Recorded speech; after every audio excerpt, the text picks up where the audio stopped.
Saudara, kembali sidang perdana Dr. Tifa memunculkan pro kontra usai majelis hakim menawarkan upaya perdamaian sesuai dengan amanat KUHP yang baru.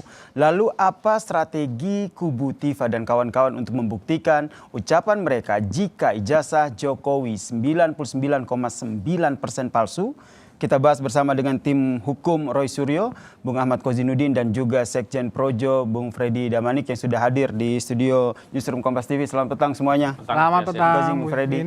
Saya ke Bung Kozin dulu. Bung Kozin, kalau kita lihat kalau hak yang ditawarkan hakim itu adalah amanat KUHP, lalu kenapa tim dari kalian ini seakan-akan membuat ini menjadi sebuah kontroversi? Ya, bismillahirrahmanirrahim. Jadi menjadi kontroversi karena sebelumnya memang tawaran itu muncul dari kubu Solo melalui sejumlah relawan kepada para tersangka agar mereka menyerah di tingkat penyidikan. Namun karena di tingkat penyidikan mereka tidak menyerah, lalu diupayakan lagi di tingkat pelimpahan saat di Kejaksaan Negeri Jakarta Selatan. Mereka keduanya juga menolak, baik Roy maupun Tifa menolak. Dan hari ini melalui mekanisme apa yang disebut sebagai restoratif justice yang memang diadopsi dalam KUHP baru, hakim kemudian menawarkan kendati agak kurang pas sih, karena memang kalau kita bicara kumulasi pasal itu ada yang lebih dari 5 tahun, yakni 32 dan 35. Memang dakwaan primernya adalah 310, 311 KUHP yang itu menjadi 443 dan 433, 434, 433 yang itu memang di bawah 5 tahun. Tapi terlepas dari itu, sebenarnya ini adalah bagian dari strategi jahat dari kubu Solo yang ingin menggunakan sarana KUHP yang baru setelah menggunakan Perpol tidak mampu, karena Perpol kemarin kan yang digunakan untuk restoratif justice. Kita protes itu tidak bisa karena menggunakan Perpol yang lama, karena pelaporannya masih menggunakan KUHP yang lama. Jadi ini adalah bagian dari repetisi untuk menekan para pejuang kita ini agar mereka menyerah sebelum akhirnya bisa membuktikan bahwa ijazah saudara Joko Widodo palsu. Begitu. Saya ke Bung Freddy, strategi jahat apa yang disampaikan? Menurut Anda, benar nih strategi jahat dari kubu Solo? Iya, saya yakin ini kubu Solo Pak Jokowi tidak tahu menau ini tentang atau setidaknya jangan-jangan memang kuasa hukum juga belum menjelaskan bahwa memang sekarang dengan KUHP baru ini ternyata di persidangan juga ditanyakan nih, ya terdakwanya masih mau nggak restoratif justice kan gitu. Di KUHP memang diatur ya tahapan itu mulai penyidikan, di penuntutan termasuk di persidangan. Jadi saya rasa itu majelis hakim hanya menyampaikan bahwa mekanisme itu masih bisa. Walaupun tadi udah dijelaskan di dakwaan subsidiar sebetulnya itu tidak memenuhi syarat lagi karena ancamannya lebih dari 5 tahun. Tapi yang mau saya katakan begini, Pak Jokowi sekali lagi tidak punya kepentingan Dr. Tifa ini, Roy atau siapapun itu untuk ditahan. Ya, kepentingan Pak Jokowi saat ini hanya ingin hadir di persidangan dan menunjukkan ijazah aslinya. Tentunya nanti melalui jaksa penuntut umum akan menanyakan atau memberikan kepada beliau, mempertanyakan. Sebentar Bang, kalau tidak ada kepentingan untuk mereka ditahan, kenapa melapor ke Polda? Kan untuk membuktikan bahwa omongan mereka itu adalah telah menyerang kehormatan. Itu perlu dibuktikan. Tetapi tidak penting bahwa mereka itu nanti akan divonis apapun, itu tidak penting. Ya, dia melalui proses pelaporan itu, dia penting hadir di persidangan untuk menjawab ya ke apa namanya keingintahuan publik atau teman-teman ijazah itu. Iya, itu yang harus dia tunjukkan kepada publik. Tentunya melalui satu-satunya yang kita anggap Pak Jokowi anggap adalah apa namanya mekanisme yang benar. Ya, tempat yang benar, yaitu di pengadilan. Anda membacanya seperti apa logika seperti itu? Kejahatan kedua Joko Widodo, karena siapapun tahu bahwa mekanisme pidana itu ujungnya penjara kalau itu dapat dibuktikan. Padahal kalau fokusnya adalah pengadilan, saudara Joko Widodo bisa menempuh jalur pengadilan perdata yang itu sudah digugat beberapa kali tapi dirinya tidak hadir, padahal mekanisme itu juga bisa digunakan untuk menunjukkan ijazahnya yang konon asli itu agar masyarakat menjadi reda.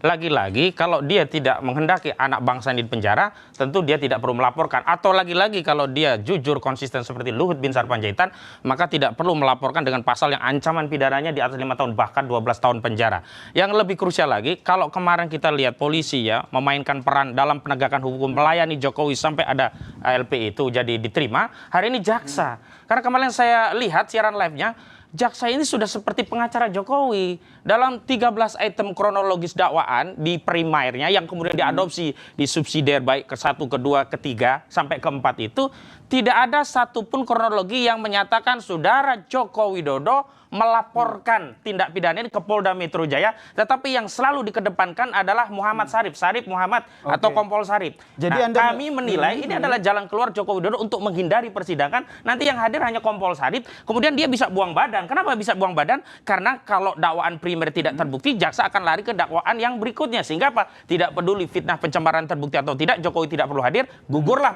pasal itu, tapi dia punya tabungan, yakni pasal 32, 35. Di sinilah letak jahatnya. Tadi Anda bilang JPU seperti kuasa hukum Jokowi, berarti mereka akan berani mendatangkan Jokowi? Justru dengan materi dakwaan itu dia menghindari Jokowi bisa hadir. Karena di materi dakwaan itu tidak disebutkan bahwa Joko Widodo sebagai saksi korban mendatangi Polda Metro Jaya melaporkan kejadian ini. Nanti bisa jadi hanya kuasa hukum dan saksi Sarip, Kompol Sarip. Bung Ferdi, gimana? Padahal Jokowi berkali-kali menyatakan bahwa akan hadir di persidangan. Ya, siapapun tahu, ya, apalagi yang sudah berpengalaman di dalam proses hukum, di dalam proses penyidikan, siapapun tahu ketika kita melaporkan sesuatu, kita adalah korban.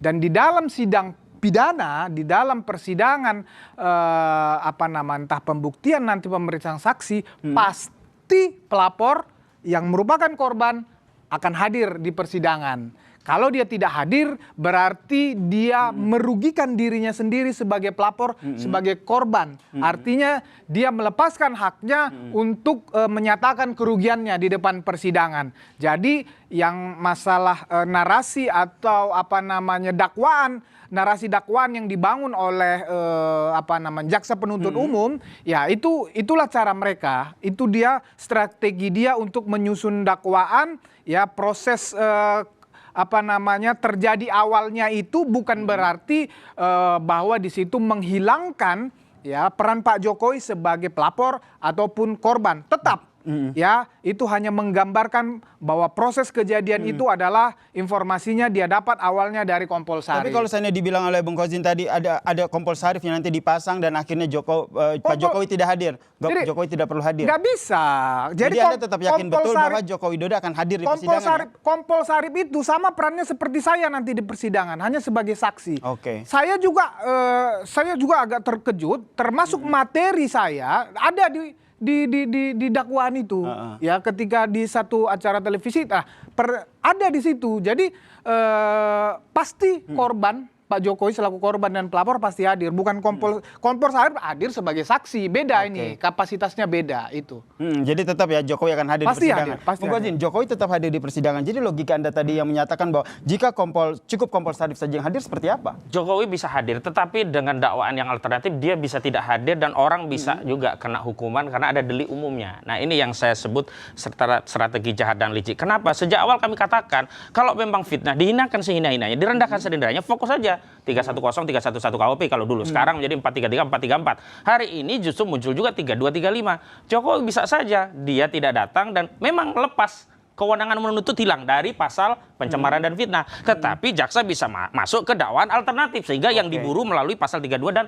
35-nya. Lalu jadi Jokowi mengatakan begini, silahkan kalian berantem. Nah sekarang yang didomba dengan jaksa. Saya mau di rumah saja, saya mau keliling saja, saya mau ke NTT, saya mau ke Lampung, saya mau ke Jawa Barat. Itu yang berbahaya sebenarnya. Karena itu dengan narasi ini saya harapkan nanti Jokowi benar-benar hadir untuk mempertanggungjawabkan. Sehingga kalaupun dia tidak hadir memang sudah kita antisipasi. Ada kerangka untuk tidak hadir dengan membuat pasal yang kumulatif. Nggak yakin kalau Jokowi akan hadir di persidangan. Gimana menurut Bung Freddy? Tapi jangan dijawab dulu ya. Kami akan lanjutkan perbincangan kami. Tetaplah bersama kami di Kompas Petang.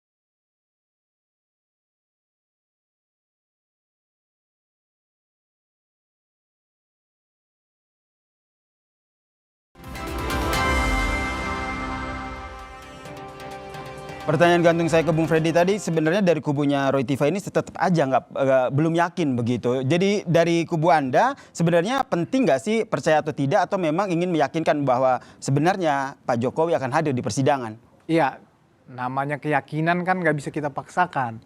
Ya itu tetap hak mereka. Tapi sekali lagi ya, satu-satunya kepentingan Pak Jokowi ya di dalam perkara ini adalah hadir di persidangan dan ingin menunjukkan ijazah aslinya di depan persidangan. Nah setelah itu ya proses persidangan ya silahkan berjalan sebagaimana seharusnya. Mau nanti divonis seperti kata Bung Kusin tadi, mau yang dakwaan primer kah, yang pencemaran atau fitnahnya atau subsidiarnya, ada yang ITE 3235, itu Pak Jokowi tidak konsen di situ. Ya, kepentingan dia hanya hadir di persidangan dan ingin menunjukkan ijazah aslinya. Dan hadir di persidangan. Sebentar, saya tambahkan sedikit lagi. Nah, kami perlu meyakinkan publik. Ini konsisten disampaikan dari awal sampai akhir. Apa konsekuensinya ya kepada Pak Jokowi? Tadi secara hukum sudah saya sampaikan. Artinya dia akan dirugikan karena dia tidak mengambil kesempatan itu untuk membuktikan kerugian yang dialami dia. Yang kedua, ya hari ini Pak Jokowi itu adalah ya seorang mantan presiden, tokoh politik ya yang mempunyai kredibilitas politik. Ya, itu sangat penting bagi seorang Pak Jokowi ketika ya omongannya yang sudah berulang-ulang dan melalui para pendukungnya, melalui lawyernya disampaikan berulang-ulang kepada publik. Kemudian pada saat persidangan beliau diminta hadir, dia tidak datang, tentu itu akan merugikan beliau secara politik. Kredibilitas politiknya dia ya. Jelas dong. Bung Kozin, bagaimana tanggapan Anda? Saya pikir kalau kredibilitas tentu ketika posisi pisah dengan PDIP pun publik paham bahwa dia tidak punya kredibilitas karena partai yang membesarkan dirinya saja bisa dia tipu, apalagi hanya persidangan, apalagi secara normatif persidangan itu ketika dia tidak hadir, memang hak terhadap pencemarannya hilang, tetapi bisa jalan di delik umumnya. Lagi pula yang khawatir bukan hanya Roy Tiva, tetapi juga klaster ke pertama yang akan dilimpahkan ya, Kurniati Royani, Rustam Effendi, juga Rizal Fadila. Karena model pendakwaannya kurang lebih juga akan sama, karena saat ditetapkan tersangka juga ada pasal yang sifatnya aduan, juga ada pasal delik umum. Yang agak ringan kan di klaster pertama ini tidak ada ancaman yang lebih dari 5 tahun sehingga tidak ada proses penahanan begitu. Tapi yang penting adalah bagi kami untuk memastikan dengan narasi ini agar orang yang berjanji tidak hanya sekedar berjanji. Dan kami akan kasih tahu kepada masyarakat ada peluang Saudara Joko Widodo itu tidak datang. Peluang celah hukum yang digunakan? Celah hukumnya kenapa? Karena ada alternatif. Dakwaannya tidak hanya tunggal. Kalau dakwaannya hanya tunggal, itu hanya pencemaran seperti kasusnya Luhut Binsar Panjaitan. Oke, ini kan tidak, justru pencemaran dikaitkan dengan pasal-pasal yang tidak relevan. Memang harusnya kalau ITE kan digunakan adalah pasal 27A Undang-Undang ITE itu saja. Tidak lari ke 3235. Nah, kalau 27A Undang-Undang ITE itu juga wajib ada orang yang menjadi korban yang dirinya dicemarkan melalui sarana elektronik. Ini kan tidak. Jadi sekali lagi kita lihat saja, dan saya justru meyakini kalau dia tidak akan hadir. Kenapa? Karena saat sidang pertama biasanya orang yang bikin laporan berkepentingan untuk hadir. Walaupun dia mungkin punya kepentingan lainnya. Kalau dia memang punya kepentingan terhadap perkara, dia hadir setidaknya untuk menyaksikan persidangan seperti apa. Apakah benar laporannya ditindaklanjuti. Sebagaimana umumnya masyarakat kita juga tanyakan mengikuti ke persidangan ya. begitu. Kita tanya ke Bung Freddy, kenapa nih kata Bung Kozin biasanya sidang pertama itu biasanya hadir gitu? Tidak ada keharusan seorang pelapor atau seorang korban pada sidang pertama hadir. Jadi pelapor korban itu akan hadir pada saat pemeriksaan saksi, nanti saksi-saksi baru tibalah giliran saksi korban.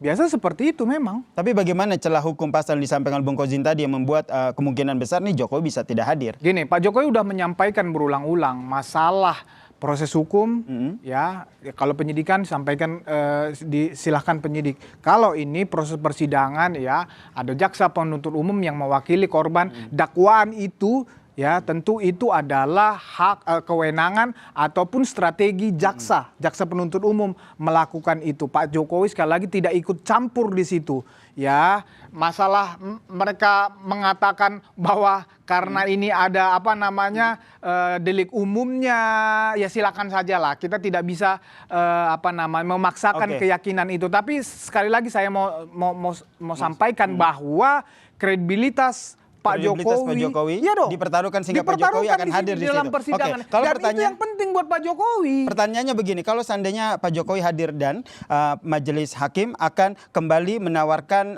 perdamaian, apakah Pak Jokowi akan memaafkan Tiva? Sekali saya sampaikan bahwa memang ini mekanisme baru ya, mekanisme baru karena ada KUHP kita yang baru. Nah, kalau pas masalah memaafkan tidak memaafkan, Pak Jokowi sudah berulang-ulang menyatakan memaafkan, tetapi proses hukum ini kan jalan. Nah, proses restoratif justice ya itu sampai kapanpun terbuka sepanjang ini belum putus. Oke. Tetapi tadi kita sama-sama tahu ada pasal 32, 35 di situ yang seharusnya itu tidak boleh melalui pasal restoratif justice. Tapi sekali lagi Pak Jokowi tidak punya kepentingan ini orang dinyatakan bersalah di atas 5 tahun, 3 tahun, Oh, gitu. 1 tahun, enggak. Nggak ada kepentingannya, Dia Bung cuma Fajri. mau menunjukkan ijazah ini, dia Oke. mau mati. Ya mau tentu momentum saja ini. relawan harus bicara Gitu demikian loh. karena relawan punya tugas pokok dan fungsi untuk menjalankan apa yang diinginkan oleh Jokowi. Sementara pilihan politik apa yang akan diambil oleh Jokowi itu kan berbeda. Contoh saja sekarang antara kuasa hukum dan relawan beda sekali. Relawan minta tangkap Roy, tangkap Tifa, tangkap semuanya. Giliran kuasa hukum Jokowi, oh kami tidak berkepentingan, kami hanya fokus. Tapi kenapa memasukkan pasal 32, 35 saat akan membuat laporan dan akhirnya menjadi laporan. Tapi yang paling penting kita lihat presidennya nggak usah jauh-jauh lah. Dulu kalau kita bicara tentang kepatuhan, tentang reputasi, saat diperiksa sebagai saksi pelapor tidak datang ke Polda. Tapi begitu acara PSI keluar bahkan bisa pidato kemana-mana. Hari ini juga kita lihat kemana, ke Lampung, nanti mau ke wilayah lainnya kita tidak tahu. Tapi yang jelas proses di Polda dulu bisa juga direpetisi. Di mana dia tidak perlu hadir di Polda, justru polisinya datang ke Solo. Hari ini pengadilan dia juga bisa tidak hadir karena dia sudah membuat laporan dan sudah banyak saksi akan menerangkan tentang adanya kejadian, tentang adanya korban. Bahwa korban tidak hadir bagi pengadilan, bagi jaksa tidak penting. Karena apa? Ada dakwaan yang sifatnya alternatif dan itu bisa menjadikan dasar untuk menuntut di perkara yang alternatif. Ini yang kemudian rakyat harus mengawal kasus ini agar apa? Ya biar Jokowi bertaruh di peristiwa ini. Kalau dia tidak hadir, meskipun secara hukum dia menang, maka ketidakhadirnya dia akan menjadikan kekalahan secara politik sehingga tidak perlu lagi rakyat mendukung PSI yang hari ini sedang dipasarkan oleh Jokowi agar dipilih bersama putranya Kaisang. Begitu. Oke, tanggapan Anda Bung Freddy? Ya, saya juga setuju di situ. Saya udah katakan tadi kredibilitas politik Pak Jokowi sangat Dipertaruhkan dipertaruhkan di di situ. depan Oke, persidangan ini. Oleh karena itu dia punya kepentingan Untuk hadir di situ dan menunjukkan ijazahnya. Iya, dan menunjukkan ijazahnya di situ. Jadi nggak perlu kita, ya sama-sama kita tunggu aja. Kan kita nggak bisa, sekali lagi nggak bisa paksakan orang-orang ini. Mau apapun kita katakan tadi itu nggak korelasi. Kalau penyidikan ya diperiksa waktu di Solo, memang ada KUHP mengatur Tapi itu. menarik Boleh. tadi apa yang disampaikan Bung Freddy, sorry saya potong, bahwa kalau seandainya Jokowi tidak punya kepentingan untuk tidak ingin mereka ditangkap, ditahan, tapi kenapa relawan kok sepertinya meminta untuk mereka ini ditangkap? Gini loh, sama halnya ketika saya pribadi menolak itu restoratif justice dikasih sama Rismon. Saya protes ke Pak Jokowi kan gitu. Tetapi ya itu kami relawan ya marah gitu loh, mengungkapkan kekecewaan. Tetapi ya ketika Pak Jokowi sudah mengatakan serahkan kepada proses hukum. Tapi saya ya oke lah kita berbeda pendapat teman-teman, ada yang keras. Saya enggak ada, bisa dilihat. Ini relawan itu Jadi kan apa yang alasan Pak Jokowi manfaatin Rismon saat itu? Disampaikan nggak ke relawan? Loh, Rismon datang minta maaf. Loh, ini kan kalau saya melihatnya bisa jadi peta kompli. Kalau Rismon datang minta maaf di sorotan publik ketika Pak Jokowi tidak memaafkan, ini kan bahaya juga secara kredibilitas buat Pak Jokowi gitu. Nggak bagus juga gitu loh. Jadi ya orang namanya udah datang. Oke. Dan memenuhi persyaratan sesuai perundang-undangan dan ternyata dia juga mengeluarkan buku, so itu merupakan hal yang baik begitu Oke, loh. Bung Dan Fajri, itu tidak Sebenarnya Bung kalau Fajri? konsisten saat Rismon datang, Damai Hari Lubis datang dan lain-lain datang itu juga tidak bisa kemudian dianggap permaafan Jokowi selesai karena di dalamnya memuat juga delik umum. Memang delik aduannya dia bisa melepaskan hak untuk melakukan pencemaran dan fitnahnya. Tetapi ada delik umumnya. Nah kalau semua delik umum itu dikembalikan kepada para pihak, padahal saat itu belum ada restoratif justice di KUHP yang baru menggunakan Perpol yang lama, ya sudah polisi itu hanya sarana untuk 86 dan 86 itu sekarang sudah dilegalisasi melalui KUHP yang baru. Udahlah kita 86 aja, nggak peduli ancamannya berapa, yang penting kita setuju ya. Sudah orang nanti lapor, bisa 86, bisa restoratif justice. Akhirnya apa? Nggak ada penegakan penegakan hukum nanti. Yang ada adalah bagaimana orang mengancam orang lain nanti bisa dipaksa tunduk melalui restoratif justice. Atau ada orang melaporkan orang lain dipaksa bayar duit berapa miliar, nanti penyelesaiannya restoratif justice. Nggak ada nanti ketegasan hukum, nggak ada keadilan hukum. Nah kalau kemarin itu tegas adil, yang lepas itu hanya pasal pencemarannya, sisanya jalan. Tetapi oke lah, itu sudah diambil. Hari ini kan sama juga, kalau dalam hal yang Rismon saja relawan nggak setuju Jokowi memberi selesai, ini juga kalau relawan mengatakan datang-datang, Jokowi nggak datang juga nggak bisa apa-apa, begitulah. Bung Itu Freddy? bukan omongan relawan, itu omongan Pak Jokowi. Lah ya kalau nanti Jokowi berubah lagi, nggak datang juga nggak bisa apa-apa, relawan.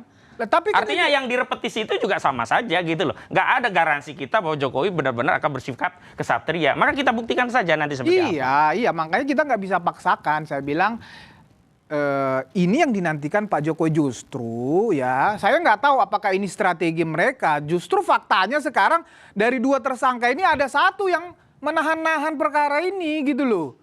Tidak segera pokok Siapa, Bang? perkara. Siapa? Yang buying time, Roy Suryo kan masih pra-peradilan. Sementara kan untuk menuntaskan perkara ini harus pokok perkara itu diproses atau disidangkan. Saya kira kalau untuk hadir di Begitu persidangan loh. tidak menunggu perkara yang lain. Karena di perkara Dr. Tifa pun seorang Joko Widodo bisa hadir. Dan perkara ini tidak terganjal dengan adanya pra-peradilan yang dilakukan Roy Suryo. Karena nomor perkara juga terpisah. Sehingga tidak perlu hadir di pengadilan nunggu perkaranya Roy Suryo. Melalui Dr. Tifa pun bisa. Nah nanti kita lihat parameternya di kasus Dr. Tifa. Kalau dia datang berarti benar-benar. Kalau dia nggak datang berarti perkara lainnya juga nggak akan datang. Kalau dia datang berarti dia harus diadili berkali-kali. Di Roy diadili, di Tifa diadili, di Rustam diadili, di semua diadili karena semuanya ada pasal fitnah dan pencemaran. Ini saya mau menyampaikan apa namanya ya kepada publik ya. Ini perlu diklarifikasi bahwa di sini yang disidang adalah yang didakwa adalah Dr. Tifa yang menuduh ijazah Pak Jokowi palsu. Nanti Roy Suryo di sini yang diadili di itu karena menuduh ijazah Pak Jokowi palsu. Pak Jokowi itu datang ke persidangan bukan diadili, tetapi menyampaikan ya kerugiannya sebagai pihak korban, sebagai pelapor. Secara formal karena dia dituduh oleh orang-orang itu. Secara formal dia sebagai korban, mereka ini mau tetapi membangun secara material dia akan dikuliti oleh lawyer-lawyer PH-PH yang selama ini mempersoalkan ijazahnya. Disitulah apakah Joko Widodo cukup siap secara psikologi untuk menghadapi lawyer-lawyer dalam persidangan nantinya. Baik, gitu. kita nantikan ya apakah betul-betul Jokowi nanti akan hadir di persidangan. Ini yang kita nantikan bersama. Terima kasih Bung Freddy, terima kasih Bung Fauzi Sama-sama, Yasir. telah berbagi informasi di Kompas Petang. Dan saudara, usai jeda Kompas Petang masih akan kembali dengan informasi